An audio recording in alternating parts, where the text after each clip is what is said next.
얼음이 녹아 갈 곳을 잃은 북극곰. 비닐을 잔뜩 먹고 죽은 고래. 지구에 뭔가 잘못되고 있음을 우리는 이제야 알기 시작했다. 지구는 현재만이 아닌 미래를 바라보고자 할 때 가치가 있다. 지구가 감당할 수 있는 부담 안에서 발전하는 것. 우리는 이것을 지속 가능성이라 한다. 이제는 우리 삶과 일상의 지표가 된 지속 가능성. 농업에서도 지속 가능성은 중요한 가치이다. 생산자와 소비자가 함께 노력하면 화학 비료와 농약을 과다하게 쓰지 않고 환경을 보존하면서 농산물을 생산할 수 있고 불필요한 포장과 에너지를 줄일 수 있다. 생산자와 소비자를 연결하고 국민의 먹거리 행복을 심어온 식생활 교육은 2020년을 맞아 본격적인 지속가능 시대의 식생활 교육을 강조하고 있다. 여러분, 오늘 아침 드셨나요? 저는 사실 아침은 잘 안 먹는 편인데 최근 국민의 식생활 모습을 조사해보면 저같이 식생활에 큰 관심이 없는 분들이 많더라고요. 특히 청년층을 중심으로 아침 식사 결식률이 상당히 높게 나타나는 경향을 보이고 있습니다. 쌀이나 과일, 채소 소비는 계속 감소하는 반면 고기나 가공식품의 소비는 늘어났습니다. 불균형적이고 불규칙한 식생활 습관이 비만, 고혈압, 당뇨와 같은 건강상의 문제로 이어질 수 있다는 것을 알 수 있습니다. 그렇다면 이 문제들을 어떻게 해결해야 할까요? 음식을 통해 세상을 살리는 건강, 환경, 배려의 식생활 교육에서 그 답을 찾아보겠습니다. 우리나라 식생활 교육은 식생활교육지원법에 근거해서 농림축산식품부를 통해 2010년부터 본격적으로 추진되어 왔습니다. 제1차 식생활교육 기본계획으로 대표되는 처음 5년은 음식을 둘러싼 국민들의 문제는 무엇일까 살펴보고 식생활교육의 필요성을 알리는 체계를 갖추는 데 많은 노력을 기울였습니다. 그 결과 17개 광역시도를 비롯해서 117개의 식생활교육 네트워크, 전국 90개 지자체의 조례가 만들어졌습니다. 2015년부터 시작된 5년간의 제2차 식생활교육은 바른 식생활과 건강한 식문화가 뿌리 내릴 수 있도록 했는데 바른 식생활 건강 100세라는 말 많이 들어보셨죠? 1000명이 넘는 전국의 활동가와 강사들이 가정, 학교, 지역사회에서 식생활 교육을 실천할 때 공감을 많이 얻었던 슬로건이었습니다. 요즘은 거리에 음식이 넘쳐나고 문제가 없어 보입니다. 하지만 주변을 잘 살펴보면 영양이 불균형적인 식사를 하거나 식생활이 불규칙한 사람들이 많다는 걸 알 수 있습니다. 고령화에 1인 가구도 늘어나고 밥 먹는 시간조차 아까운 학생과 청년, 사회의 바쁜 현실들이 곧바로 식생활에 반영되고 있습니다.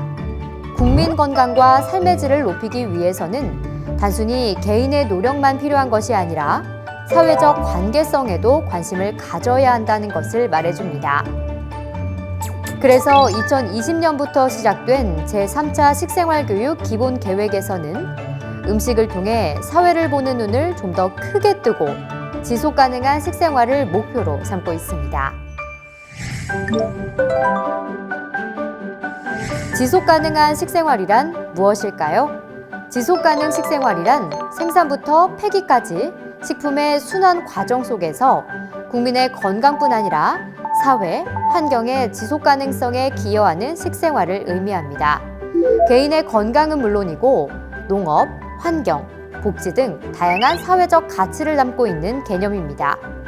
간단하게 정리하면 지속 가능한 식생활을 통해 함께하는 농업, 건강한 국민, 궁극적으로 포용하는 사회를 실현할 수 있다는 것입니다. 목표는 3가지입니다. 첫째, 취약계층과 미래 세대를 고려한 사람 중심의 교육과 둘째, 농업과 환경의 공익적 가치 확산을 위한 교육을 확대하고 셋째, 지속 가능한 식생활 확산으로 우리 농식품 소비 기반을 확대해 나가는 것입니다. 그렇다면 이러한 목표를 달성하기 위해 어떤 방법을 써야 할까요? 4가지 실현 가능한 전략을 소개하겠습니다. 먼저 그 교육의 대상은 역시 사람입니다. 특히 취약계층과 미래세대, 그리고 성인을 대상으로 하는데요. 취약계층에 신선하고 안전한 농식품을 지원함과 동시에 식생활 교육도 병행하여 높은 효과를 얻을 수 있습니다. 미래세대를 위해서는 맞춤형 체험 교육을 통해 식생활 교육 기회를 확대하고 바람직한 식습관을 형성할 수 있도록 지원합니다. 군장병, 대학생, 직장인 등 식생활 관리가 어려운 계층에게는 찾아가는 식생활 교육을 통해 식습관 개선의 동기를 부여합니다. 다음 2번째는 농업과 환경의 공익적 가치를 확산시키는 것입니다. 국민의 4%만이 농사를 짓고 96%는 소비자입니다. 소비자가 생산자를 믿고 농산물의 제값을 지불하면 생산자는 더 안전하고 좋은 농산물을 만들 수 있습니다. 그래서 소비자는 농사를 짓지 않는 생산자와 같습니다. 식생활 교육은 소비자가 알아야 할 최소한의 농업, 농촌에 대한 지식을 전달합니다. 텃밭을 가꾸거나 우수체험 공간을 방문하는 것은 농업과 농촌에 대한 이해력을 높여주고 도시에서는 생활 속 공간을 활용해서 교육의 장으로 활용합니다. 3번째, 지역 자원을 활용한 교육이 더욱 강화됩니다.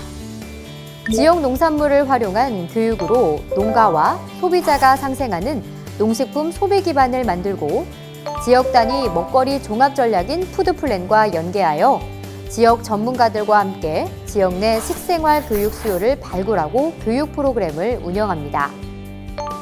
로컬푸드 직매장, 우수체험 공간 등 지역 보유 자원을 활용한 전통 식문화 교육 및 체험 기회 역시 더욱 확대될 것입니다.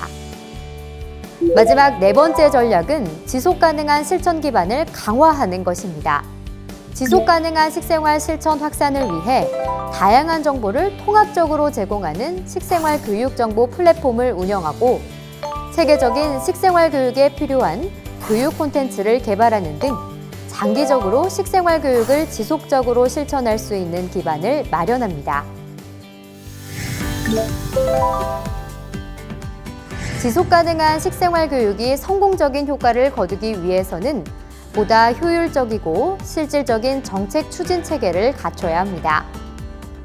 먼저 지역 단위의 식생활 교육 추진 기반이 강화 확산되는데요. 지금까지 광역 시도 단위로 집행되었던 사업을 확대해서 기초단체 단위의 지역 식생활 교육 추진 기반이 만들어집니다. 앞으로는 시, 군, 구 단위까지 식생활 교육의 추진 체계를 갖추고 지역 주민과 함께 그 지역에 맞는 맞춤형 교육이 진행되도록 합니다. 또한 부처 간 협업을 확대하고 사업평가 체계를 구축하는데요. 국가식생활교육위원회는 분과위원회를 별도로 구성해서 식생활교육 정책 추진과 연차별 성과 평가 등을 활성화합니다. 마지막으로 교육 성과 측정을 위한 조사와 연구도 강화합니다.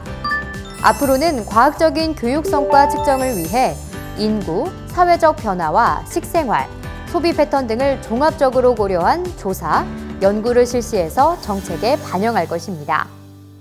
지금까지 제3차 식생활교육 기본 계획에 대해 살펴보았습니다. 식생활은 건강을 위해 바른 먹거리를 선택하고 좋은 식습관을 만들고 유지하는 것입니다. 더불어 이제 한국 사회는 서로를 이해하고 공감하면서 농업과 환경에 대한 가치를 인지하고 그에 대한 실천을 넓혀가야 할 시기입니다. 그래서 그 속에서 지속 가능한 식생활 교육을 이뤄내야 합니다. 자, 이제 시작됐습니다. 지속 가능한 식생활 교육 제3차 식생활 교육 기본 계획 현장에서 여러분과 함께 펼쳐갑니다.